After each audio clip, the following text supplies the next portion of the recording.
You know, it's quite remarkable how powerful single words can be. Hmm. They don't just name things, they actively shape our understanding, allowing us to pinpoint complex situations, recognize recurring patterns, and even critique language itself when it feels a little, well, worn out. Absolutely. Think of words as lenses, sort of. The right word can bring a situation into sharp focus, revealing nuances you might otherwise miss, Yeah. and knowing the different lenses available. Yeah. That's really key to seeing the world described around you with greater clarity. That's exactly it. And in this deep dive, we're focusing on a specific set of words that are incredibly useful for navigating common patterns, evaluating compelling ideas, and describing challenging circumstances. Yeah, like adding some essential tools to your linguistic toolkit today. Totally. We're adding tools. So we've pulled 5 words from the material, words that offer distinct ways to categorize and describe different aspects of communication and situations. Okay, which ones? We'll be exploring cliché, then cliched, convincing, deadly, and finally dire. Right. And our mission here isn't just to give you a dictionary definition, is it? No, definitely not. We want to go beyond that We want to explore what these words truly mean, how they function, out in the wild. and illustrate their use with plenty of examples. Hmm. Really get a feel for the weight and impact of each word. Yeah, understanding not just what it means, but why you choose that specific word to capture an idea or a feeling. Let's jump right in then. Start adding these tools to your kit. Okay, let's unpack this. We'll begin with our first word, cliche. Right. So cliché. This is a noun. It names a specific kind of, well, a phenomenon, really. Yeah. Linguistic or conceptual. Got it. A noun. So when we talk about a cliche, what are we actually identifying? What's the core idea there? Okay. At its heart, a cliché is. It's a phrase or maybe an idea, sometimes even a plot device, that's just been used so frequently, so widely, that it's lost its original impact, its freshness. Often, even its real meaning starts to fade. So it's become predictable, hackneyed. Exactly. Hackneyed is a great word for it. It's something we recognize instantly, but doesn't surprise us or really engage us anymore. It's like a path worn so smooth by countless footsteps that you can follow it without even thinking. Yeah, that's a good way to put it. But there's no adventure left on that path, is there? It signals a lack of originality. Exactly. That lack of originality is the defining characteristic. Using a cliché can sometimes feel a bit lazy, like the person hasn't put in the effort to find a fresh or precise way to express themselves. It's kind of the linguistic equivalent of a rubber stamp. Right. Just stamping out the same old phrase. The material you provided had tons of examples. One really familiar one is the phrase, time heals all wounds. Ah, yes. Classic. How often have you heard that offered up? Maybe as comfort or wisdom? All the time. Especially like when someone's going through grief or a tough breakup. Right. And look, while there's maybe a kernel of truth there, perspective does change over time, just saying time heals all wounds. It doesn't really help much, does it? It doesn't offer any unique insight or deep comfort that's tailored to that specific person's pain. It feels like the standard, almost automatic response. Its power has just diminished through sheer repetition. Precisely. It's lost its emotional resonance. Another example touched on predictability in stories like the plot of a romantic comedy, described as being full of every cliché imaginable. Oh, yeah, we all know that feeling. You're watching and you can practically tick off the moments, The meet cute, the inevitable misunderstanding. the big romantic gesture at the end. Right. Yes, the narrative included every stereotypical element you could predict from that genre. Yeah. If the whole structure and the key moments are built on these really well-worn patterns, the story feels unoriginal. And often, yeah, less engaging because there are no surprises left. Which is exactly why, as the material noted, writers often actively try to avoid using cliches in their work. Good writers, definitely. Yeah, they consciously steer away from overused expressions, predictable plot points, those stock characters we see again and again. They want their language and their stories to feel fresh, right? To surprise you, to have real impact. Cliches are basically the enemy of originality in writing. What about that idea of the lone wolf hero in action movies? That feels like a cliche. Oh, absolutely. That's a very popular character cliche. The protagonist, who's this solitary figure, Just outside the system, haunted by some past trauma, relies only on themselves. and plays by their own rules. Yes. That phrase itself is almost a cliche now. It really is. The lone wolf hero is such a common and often pretty unoriginal trope. It's Yeah. kind of comfortable territory for creators and audiences, maybe, Sure. Familiar? but it rarely offers a truly unique character study unless the writer really works hard to subvert it somehow. Or, okay, imagine a motivational speaker who uses every self-help cliche in the book. Oh, you know the type. Reach for the stars, unlock your potential. Yeah. Your only limit is yourself. Right. They might be trying to inspire, but But if it's packaged entirely in these incredibly familiar, overused phrases, it just feels generic, maybe unauthentic. yeah, and ultimately less inspiring, ironically. The material said the speaker used every hackneyed phrase from motivational literature. Exactly. The delivery, the reliance on cliches, actually undermines the message. Okay, but on the flip side, one example described an actor whose performance avoided theatrical cliches. Right, and that would make their portrayal really stand out, wouldn't it? Mm-hmm. If an actor resists falling into those stereotypical mannerisms or that kind of declamatory vocal delivery you sometimes hear on stage, Yeah, the stage voice. then their performance feels more genuine, more nuanced, maybe more surprising and original. Okay. The opening scene of a novel was mentioned as a classic literary cliche. What would that be? Well, think about how many novels start with, say, a description of the weather, Oh, yeah.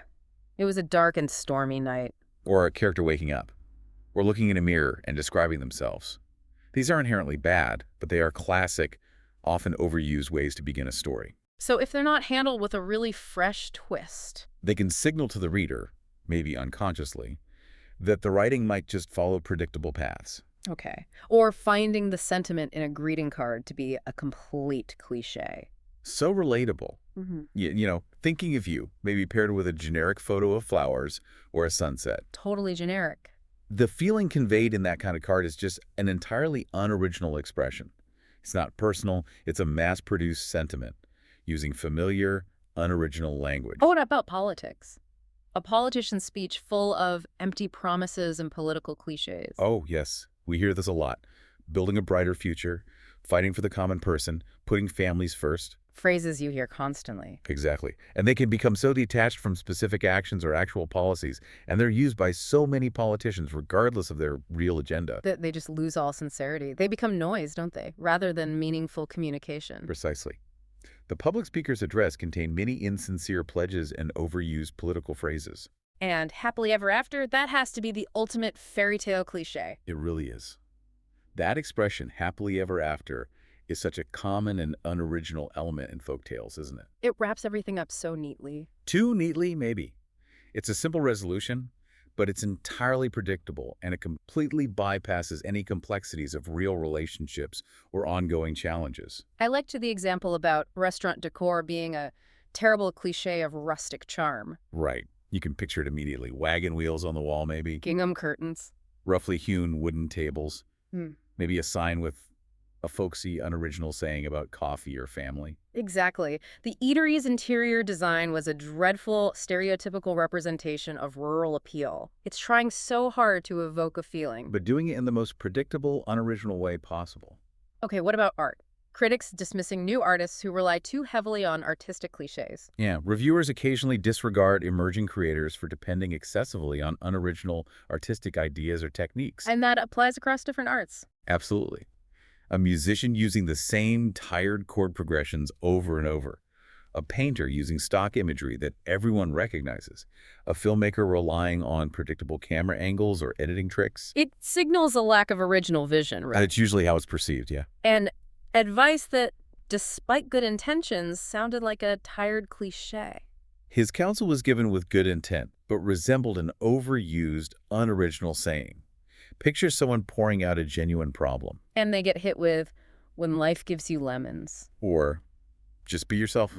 It's meant kindly, probably. But it's so generic, so overused. It can feel like a brush-off, actually. Like you're not really engaging with their specific situation. Exactly. It lacks genuine engagement. Is using slow motion and action sequences always a cliche? The material mentioned that. It can become one. Definitely. Employing reduced speed in the fight scenes or explosions, if it's used gratuitously or without a specific artistic purpose. Just because it looks cool. Right. If every action movie defaults to slow-mo just for impact, it loses its effectiveness pretty quickly. It becomes predictable. A cliché technique. Okay.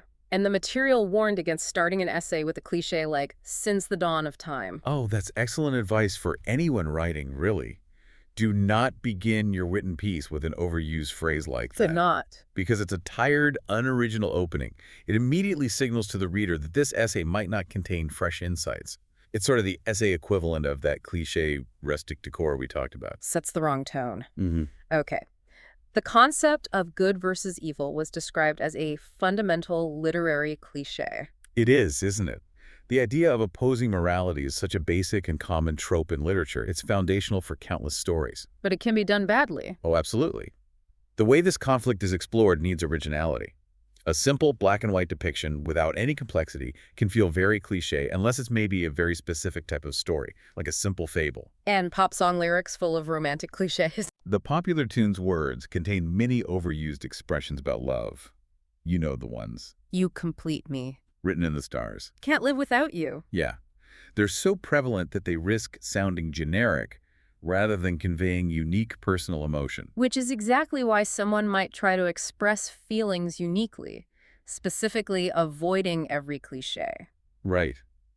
They attempt to articulate their emotions uniquely, steering clear of any unoriginal phrases. They want their expression to feel personal, heartfelt, genuine. Not like something pulled from a template. Exactly. And finally, a movie's ending being a predictable cliche. The film's conclusion was an anticipated and unoriginal plot device. The hero gets the girl, even though there was no real romantic buildup. Or the villain is defeated in exactly the way you expected. Or there's a sudden, unearned, happy resolution. It just feels like the filmmakers went with the easiest, most familiar ending they could think of. Okay, last one for this word. Thinking outside the box has itself become a business cliche. Isn't that ironic? The phrase thinking outside the box has become an overused expression in the corporate world. It started out meaning something good, though. Oh, yeah. It was originally meant to inspire creative, unconventional thinking, but now the phrase itself is so common, and it's used in such boilerplate ways. It doesn't inspire anything anymore. It's just there. It's lost its punch. So, after running through all those examples, why are cliches so persistent? You mentioned ease and maybe lack of original thought.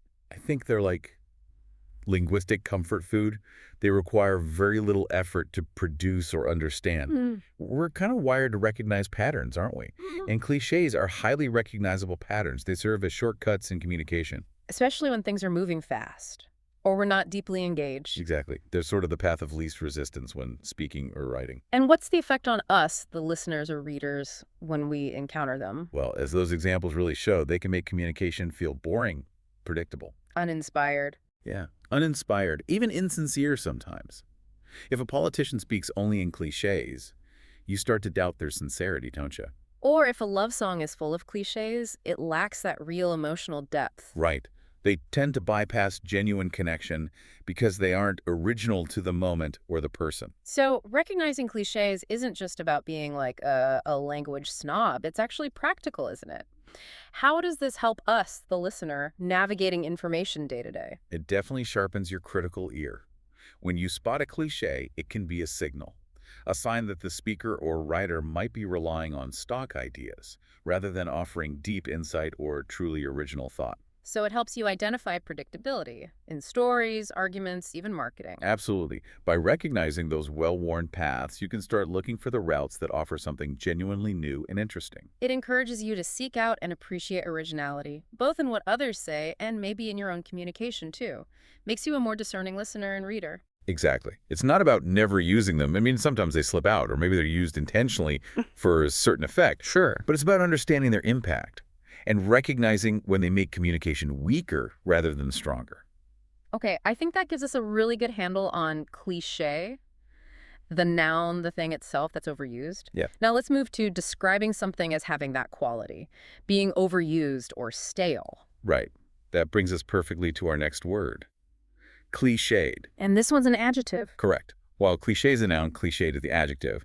You use it to describe something, an idea, a phrase, a plot, a visual, that is a cliche or is just full of cliches. So it characterizes something as being unoriginal, predictable, and stale because of that overuse. Yes, exactly. It pinpoints that lack of freshness and originality in the quality of the thing itself. It means it's hackneyed, predictable. Its impact has faded due to excessive repetition, and it just feels predictable as a result. Okay, let's apply this. Thinking back to the romantic comedy plot, it was described as so cliched I could predict every twist. Right. The storyline of the humorous love film was so unoriginal that you could foresee every unexpected turn. The adjective cliched describes the plot's quality, its lack of originality, its predictability, because it used so many cliches. And the advice that sounded incredibly cliched despite good intentions. Her counsel, despite good intentions, seemed remarkably unoriginal due to overuse. The word cliched pinpoints why that advice felt flat and unhelpful. Because it sounded like something you'd heard countless times before. Mm-hmm. The movie's ending was cliched and uninspired. The film's conclusion was predictable and lacked creativity. Using cliched here tells us the ending felt tired and unoriginal, and that probably diminished the overall impact of the film. What about writing that is full of cliched metaphors and similes? His prose contained many overused comparisons and figures of speech. So instead of finding vibrant, imaginative comparisons, You get things like blind as a bat. or strong as an ox, using those tired comparisons makes the writing itself feel unoriginal and uninspired. Cliché. An advertisement that used a cliched image. The commercial employed a stereotypical and unoriginal depiction. Think about that image of the perfect, smiling family in the perfect house selling laundry detergent or something. We've seen it a million times. Exactly. It's an image used so much, it's lost its ability to grab attention or feel authentic. It's a cliched image. Why some might find romantic gestures that are too cliched unappealing. They consider overused romantic actions to be unattractive, like showing up with a single red rose and reciting a line from a famous movie. It might feel unoriginal, lacking personal touch. Yeah. It can come across as cliched rather than genuinely romantic because it feels like following a script instead of expressing real feeling. Dialogue in a play that felt rather cliched and unnatural. The spoken lines in the theatrical production were quite unoriginal and artificial. Maybe the characters' conversations didn't sound like real people talking. They sounded like they were speaking in stock phrases. Right. Overused phrases that lack authenticity. Cliché dialogue. A band's new album criticized for its cliched lyrics. The musical group's fresh recording was criticized for its overused and unoriginal words. The critics felt the band wasn't exploring new emotional or thematic territory because the language itself, the lyrics, were so familiar and tired. So the lyrics were cliched. Hmm. A motivational speech described as full of cliched phrases offering no real insight. The inspiring talk contained many hackneyed expressions that provided no genuine understanding. Again, the speech relied on tired, unoriginal phrases that didn't offer any new perspective or useful advice. The phrases themselves were cliched. Trying to avoid giving cliched answers in an interview. He attempted to steer clear of any unoriginal answers to the job queries. You can imagine interviewers hear the same boilerplate responses over and over. I'm a team player. My biggest weakness is I work too hard. Exactly. Avoiding those cliched answers makes you sound more authentic, more thoughtful, more original. A tourist destination providing a very cliched experience of local culture. The popular destination provided a stereotypical and unauthentic experience of regional traditions.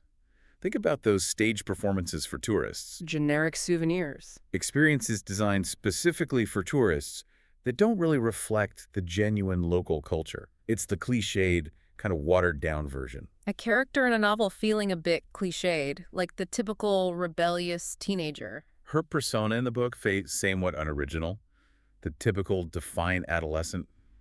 Maybe the character lacked depth or unique traits that made them feel like a real individual. They just fit neatly into a predictable mold. Yeah, a cliched character. An action sequence visually impressive, but utterly cliched in execution. The fight scene was striking to look at, but completely unoriginal in its execution.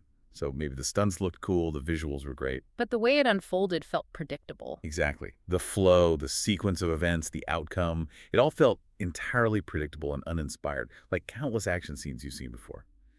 The execution was cliched. How the hero's journey concept can become cliched, if not approached creatively. Right. The idea of a protagonist's quest can become overused if not approached imaginatively. The structure itself, the hero's journey, is powerful. But if you just hit all the expected plot points? Without adding unique elements or maybe subverting expectations somehow, the story can end up feeling cliched, even if it follows that classic structure. Restaurant decor described as a bit cliched because of its many traditional rural features. The eatery's interior design was slightly unoriginal due to its many traditional rural features. It wasn't necessarily terrible, maybe. Just uninspired. Yeah, relying on all those predictable elements associated with rustic decor without adding anything fresh or unique. Just a bit cliched. An apology that sounded hollow and cliched. His expression of regret seemed insincere and unoriginal. An apology that sounds like a stock phrase. Like, I'm sorry you feel that way. Oh, yeah, not a real apology. Or if it isn't accompanied by genuine remorse or a change in behavior, it can feel cliched and insincere. A pop song's melody that was catchy but ultimately cliched. The popular tune's rhythm was memorable, but ultimately unoriginal. It might be catchy, sure, but maybe it sounds like it's borrowing heavily from countless other songs. Lacks a unique musical identity. Right. It feels cliched musically. A marketing campaign that used cliched catchphrases that didn't connect with the audience. The advertising effort employed overused catchphrases that did not connect with the audience.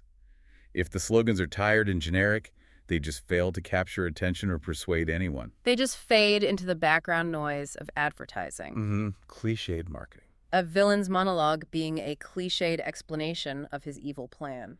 The antagonist's speech was an unoriginal recounting of his malicious scheme. Those monologues that sound like standard villain speeches about world domination or telling the hero, we're not so different. Yeah, you know exactly where it's going. They can feel very cliched if they don't offer a unique perspective or some interesting motivation for the villain. And finally, the idea of finding yourself on a grand journey described as a bit cliched, but still appealing. The concept of self-discovery through extensive travel is somewhat unoriginal, but still attractive to many. So, while the idea of a transformative journey might be seen as a bit of a cliche. The personal experience can still be real and meaningful for the individual. Exactly. The concept might be cliched, but the experience isn't necessarily. Okay. So the adjective cliched really gives us a specific label for that quality of being unoriginal and predictable because of overuse. It's a very useful descriptor, I think. Instead of just saying, oh, that was boring because I've heard it before, using cliched conveys why it was boring. Because it lacked originality and freshness. Right. It encapsulates that feeling of predictability and staleness really well. So for you listening, think about things you encounter: ads, social media, conversations, what feels cliched to you, and why. Yeah, what is it about the language or the ideas that makes them feel that way? Is it the words, the structure, the underlying concept that you've just seen or heard endlessly without any variation? Recognizing that quality helps you articulate why something doesn't resonate. Okay, we've spent a good chunk of time on language and ideas that are worn out, predictable. Now let's pivot. Let's talk about a word that describes something quite different, something believable, persuasive. That leads us nicely to the word convincing. And this is an adjective, right? Yes, firmly an adjective. Convincing describes something that has the power to persuade someone, to make them believe it's true, or maybe persuade them to take action. So it's a descriptor for something that is persuasive, believable, strong enough to remove doubt in someone's mind. Exactly. It's all about the effect something has on the listener or the observer, its ability to gain their acceptance or belief. And that power often comes from. Usually from strong evidence or compelling logic, or maybe just a really persuasive presentation or delivery. Okay, let's look at the examples for convincing to see this word in action. He gave a very convincing argument for his innocence. He presented a highly persuasive case for his lack of guilt.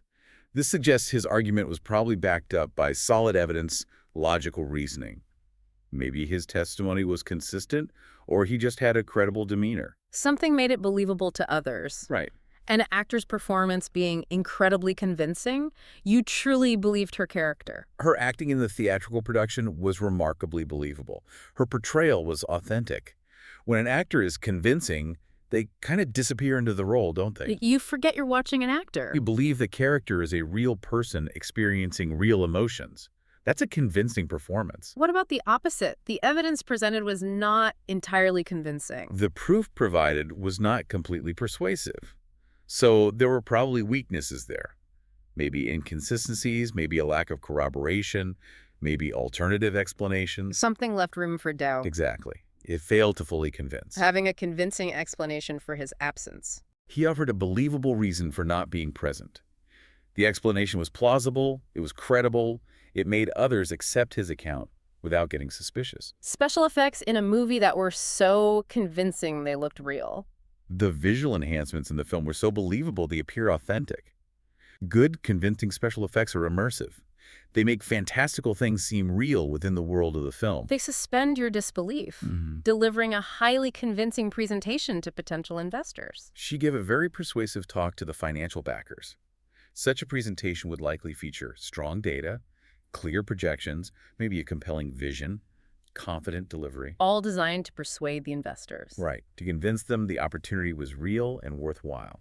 A jury finding a defendant's testimony to be unconvincing. The panel of judges found the accused's statement to be unbelievable. Perhaps the testimony was inconsistent. Or it contradicted other evidence.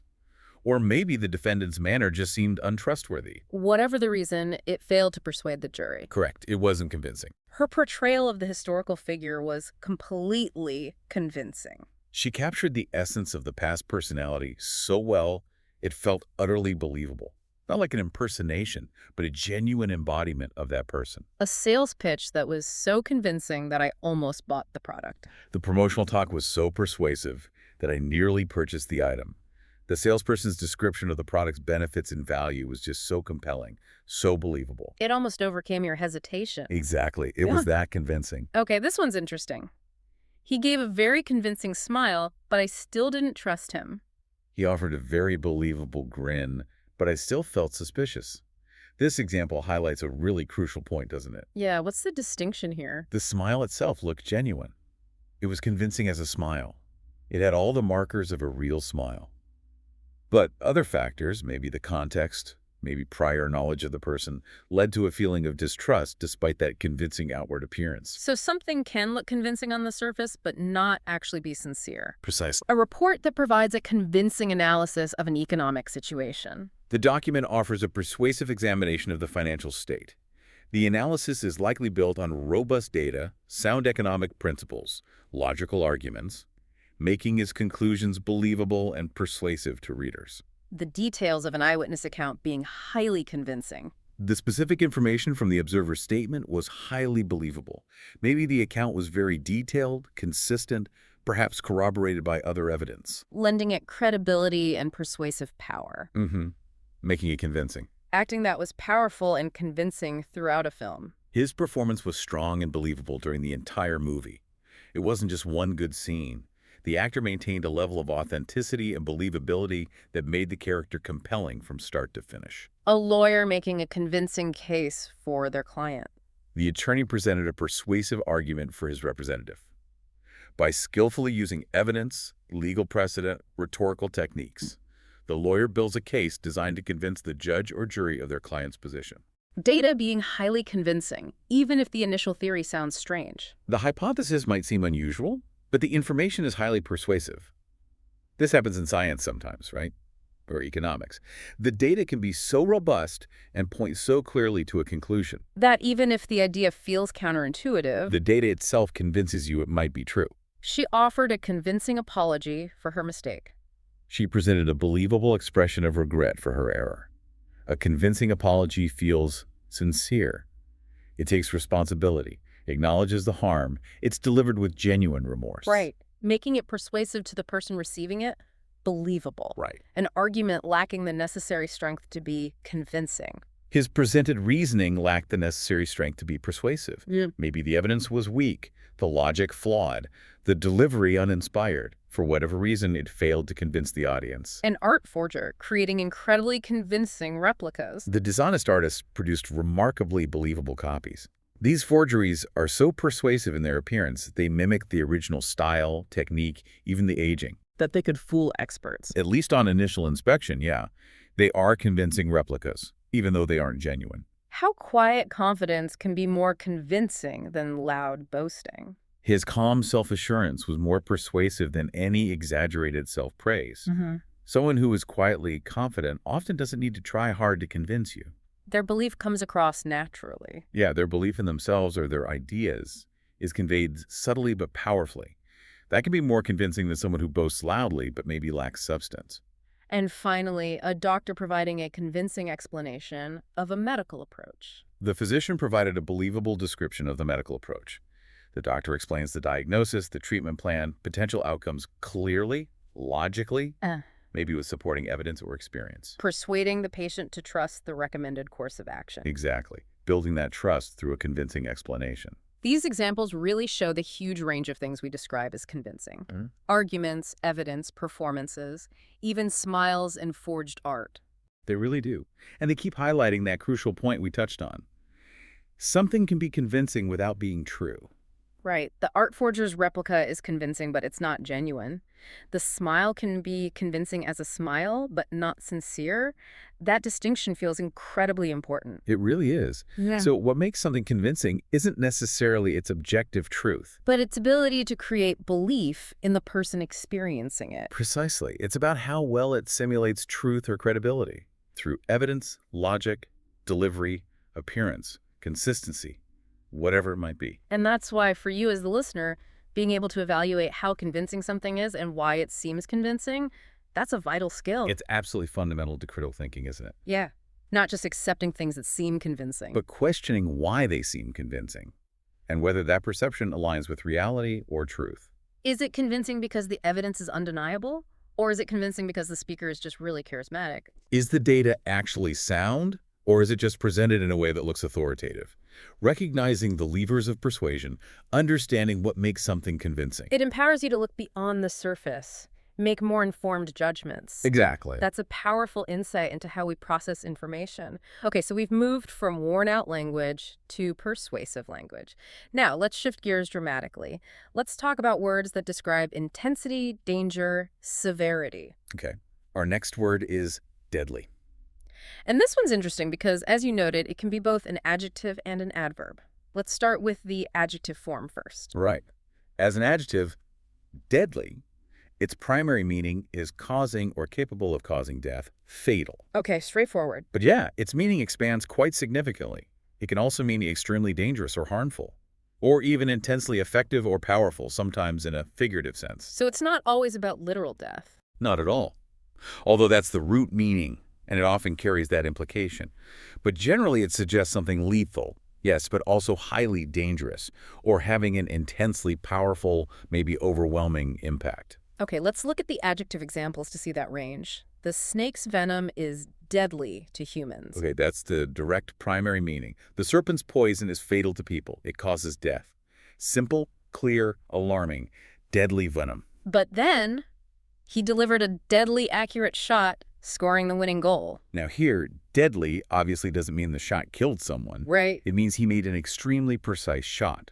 The word deadly here emphasizes the intensity and the effectiveness of the accuracy. It was so accurate, so precise, it was decisive. It ended the game. Exactly. Almost fatally effective for the opposing team, you could say. Deadly accuracy. The politician was known for his deadly wit. Again, figurative.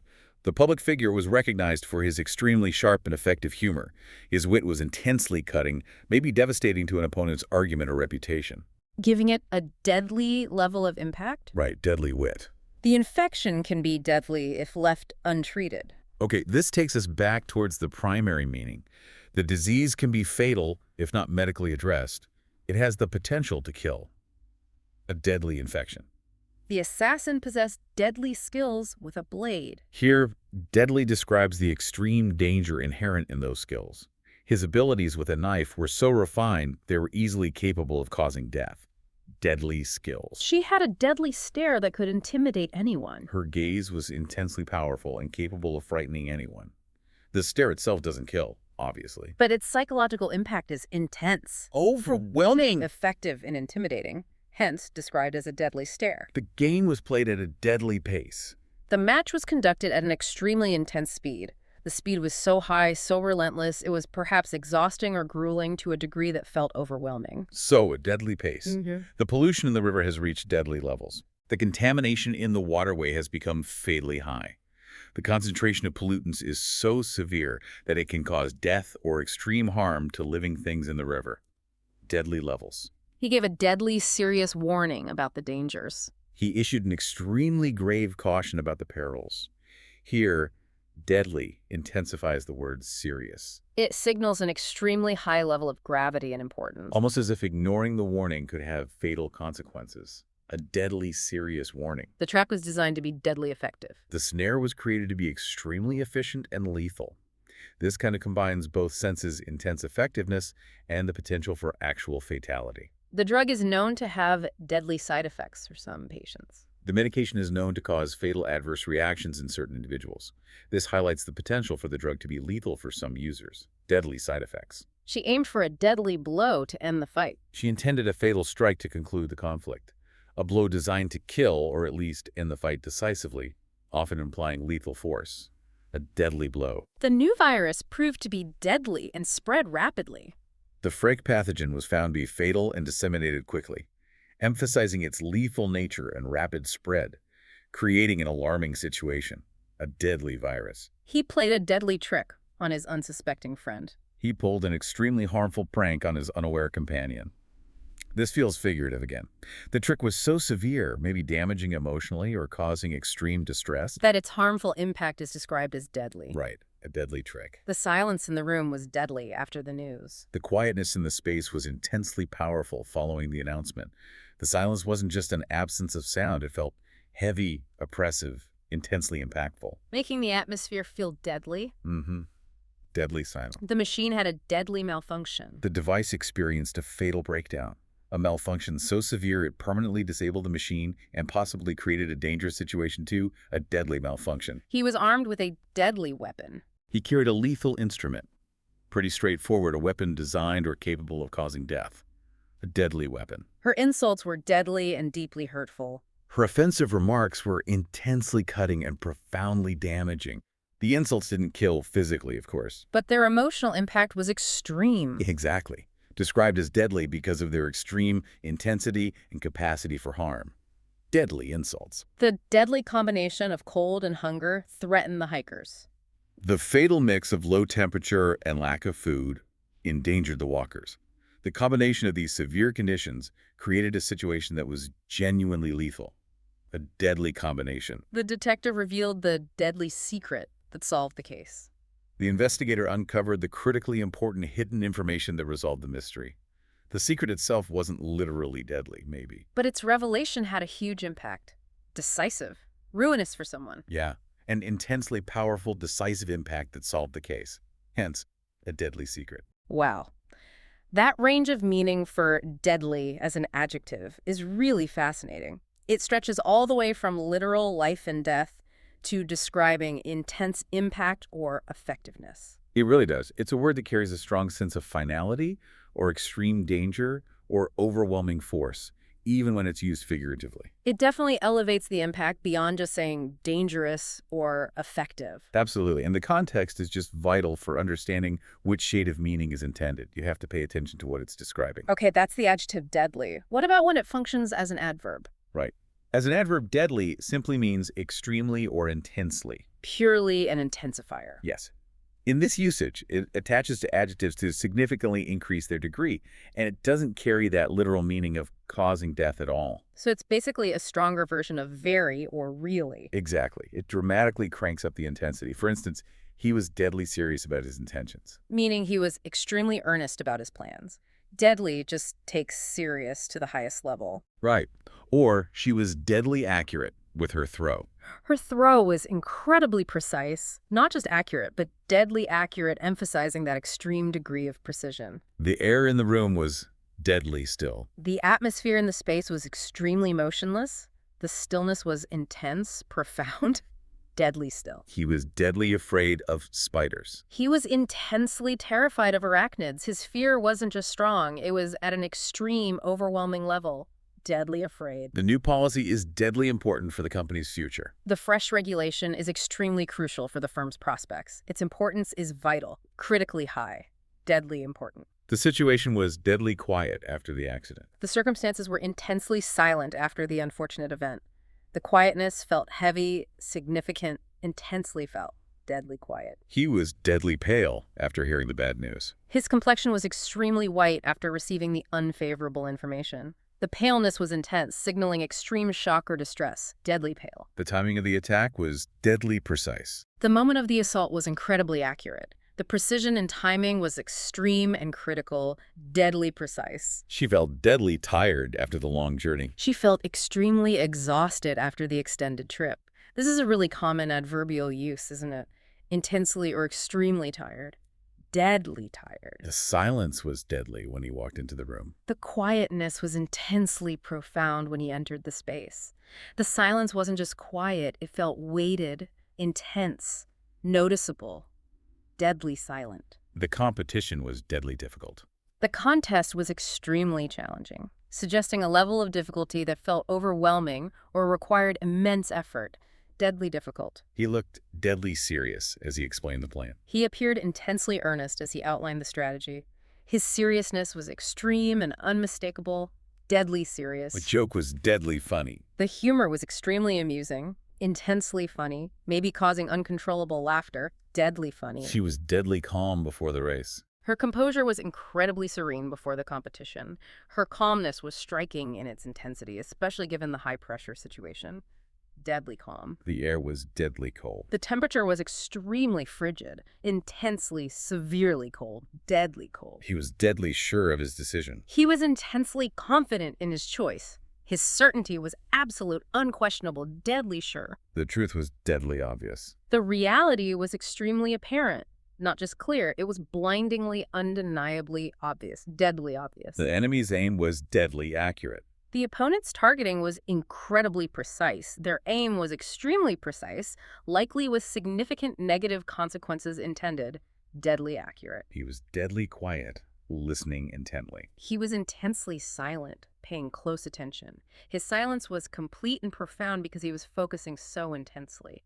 Deadly quiet. The consequences could be deadly serious. The outcomes could be extremely grave. Okay, so here, deadly is the adverb modifying the adjective serious. Exactly. Signaling that the consequences are not just serious, but extremely intensely serious. So as an adverb, deadly is purely about amplification. It takes the meaning of the adjective, it modifies, and just pushes it to an extreme level. Exactly. It's a strong intensifier. It adds a layer of emphasis, often implying a degree that's surprising or overwhelming or critically important. It's often a more evocative way to say extremely in certain contexts. It definitely adds more punch than just saying very. Okay, we've explored language that's worn out, language that's convincing, and language that conveys intense impact or danger. Now let's look at our final word, one specifically for situations of extreme seriousness and potential negative outcomes. Okay. Our final word for this deep dive is dire. And this one is strictly an adjective, correct? Yes, dire means extremely serious or urgent, dreadful or disastrous. It describes a situation that is exceptionally bad, severe, or one that points towards terrible future consequences. So it implies a state of grave alarm, often suggesting a need for immediate action or foreshadowing really negative outcomes. Precisely. It's not just bad. It's bad in a way that feels alarming, urgent, and potentially catastrophic. Okay, let's see how the examples use this powerful word. The country is in a dire economic situation. The nation is facing an extremely serious financial condition. This suggests more than just a regular downturn. It implies a crisis, maybe on the verge of collapse, with dreadful implications for the population. A dire situation. The warnings about climate change are becoming increasingly dire. The cautions about global warming are growing more and more urgent and severe. Dire here conveys that the scientific warnings are escalating. They're indicating extremely serious, potentially disastrous future scenarios if significant action isn't taken. Dire warnings. He was in dire need of a doctor after the accident. He urgently required medical attention following the unfortunate event. Dire need signifies a critical state, a state where immediate medical intervention is necessary to avoid severe or even fatal consequences. Dire need. The forecast predicted dire consequences if the storm hit. The weather prediction indicated dreadful outcomes if the tempest arrived.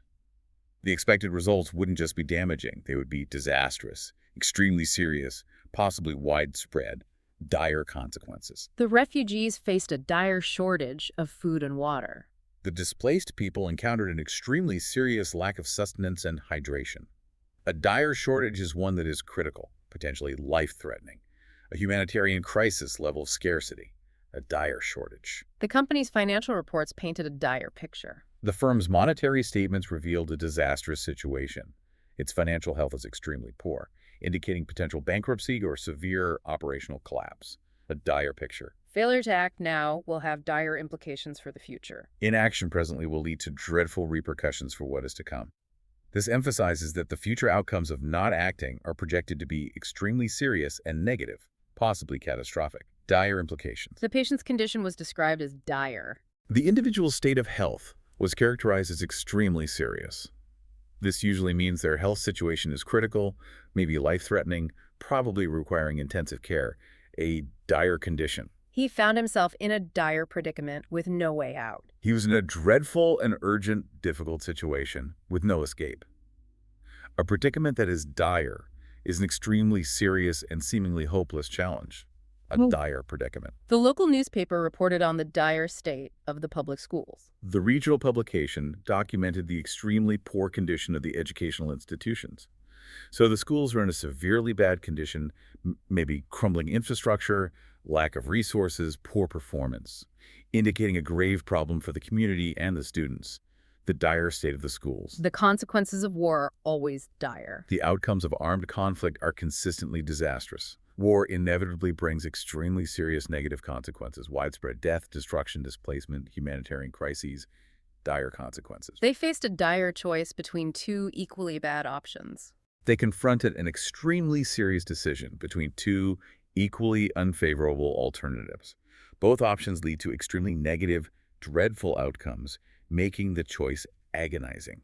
A dire choice. The report issued a dire warning about the environmental damage. The document released a dreadful caution regarding the harm to nature. The warning is grave, indicating that the environmental harm is extremely serious and its future consequences will likely be terrible and widespread. A dire warning. He understood the dire urgency of the situation. He comprehended the extremely serious need for immediate action in the circumstances. The situation isn't just urgent, it's direly urgent, meaning that delaying action will lead to extremely serious, possibly irreversible, negative outcomes. Dire urgency. The news from the war zone was truly dire. The reports from the conflict area were genuinely disastrous. The information conveyed was about widespread suffering, destruction, severe challenges, an extremely bad and alarming situation overall. Dire news. The organization is working to alleviate the dire poverty in the region. The group is striving to reduce the extremely serious lack of resources in the area. Poverty described as dire is extreme, severe poverty, a state of acute deprivation that's life-threatening or severely limiting. Dire poverty. He was in dire straits after losing his job. He was in an extremely difficult financial situation after becoming unemployed. Dire straits is a common idiom, isn't it? Meaning a very bad or desperate situation, often financially, a state of grave difficulty. The forecast for the crops was dire due to the drought. The prediction for the agricultural yield was disastrous because of the lack of rain. The expected harvest failure was so severe it would likely have dreadful consequences, like food shortages or economic hardship. A dire forecast. The diplomat warned of dire repercussions if negotiations failed. The international representative cautioned about dreadful consequences if talks were unsuccessful. The failure of negotiations would lead to extremely serious negative outcomes, probably on a large scale. Dire repercussions. And finally, the patient made a surprising recovery from his dire condition. The individual achieved an unexpected recuperation from his extremely serious state. So even from a state of health that was gravely serious, almost hopeless, recovery was achieved. This highlights just how extreme the severity of the condition he was in, his dire condition. Dire really feels like a word reserved for the absolute most serious situations, doesn't it? Often with that sense of looming catastrophe. It absolutely does. It carries a weight that goes way beyond simply bad or even very serious. Using dire signals to your listener or reader that this situation is critically bad, it's urgent, and the potential future consequences are dreadful or disastrous. It elevates the perceived severity significantly. Immensely. You often hear it in news reports, don't you? About crises or warnings about major threats. Exactly. It's the word often used to emphasize the gravity and urgency of situations like impending natural disasters, economic collapse, humanitarian emergencies, or severe health crises. It's a word that really commands attention because it signals such a high level of risk and potential for catastrophe. And for you, the listener, how does recognizing this word impact how you understand the news or conversations about challenging situations? Well, when you hear a situation described as dire, it immediately tells you this isn't just a minor problem or a difficult situation. That's a big deal. It's something extremely serious, with potentially dreadful outcomes, and it likely warrants urgent attention or concern. It helps you calibrate the level of gravity being conveyed. It adds a layer of crucial context and urgency to the information you're receiving. Precisely. It's a really sharp tool for understanding the severity scale being used in communication. Okay, wow. This deep dive has given us some incredibly useful and powerful words to add to our vocabulary. We started with cliche and cliched. Right, giving us precise ways to identify and describe those ideas, phrases, or patterns that are worn out, predictable, lacking originality. Then we explored convincing, a word for understanding what makes something persuasive and believable. And importantly, that distinction between something seeming true and being true. hmm And we finished with deadly and dire words that let us convey different levels of intensity, danger, and extreme seriousness. From figurative impact all the way to literal fatality in those alarming, potentially disastrous situations described by Dyer. And knowing these words deeply, really understanding their nuances, seeing them used through all these examples, it helps you articulate your own thoughts more precisely, doesn't it? Yeah. Allows you to identify when communication is original versus stale, evaluate how persuasive something truly is, and grasp the true severity of the situations described around you, whether that's in the news or just personal contexts. So the best way to really integrate these words, make them second nature, is probably just to actively notice them from now on. I think so. Listen for cliché and cliched in the media you consume. Pay attention to what makes arguments feel convincing, and maybe ask yourself why they feel convincing. Is it based on truth? Tune into how deadly is used, both for literal threats and intense impact. And recognize that signal of extreme gravity when you hear a situation called dire. And maybe try using them yourself when the opportunity feels right. Definitely. Applying them helps solidify your understanding and makes them a natural part of your active vocabulary. So as we wrap up this deep dive, here's a thought for you, the listener, to consider. Think about something you've encountered recently, maybe a news article, a review you read, a conversation about a challenge someone's facing. How is that situation or idea described? Could any of the words we've explored today, cliché, cliched, convincing, deadly, or dire, could they have been used to better, more precisely, capture the essence of what was being conveyed? How does selecting just the right word among these options change the feeling, the emphasis, or the understanding of that message for whoever is listening or reading? The power really is in the precision, isn't it?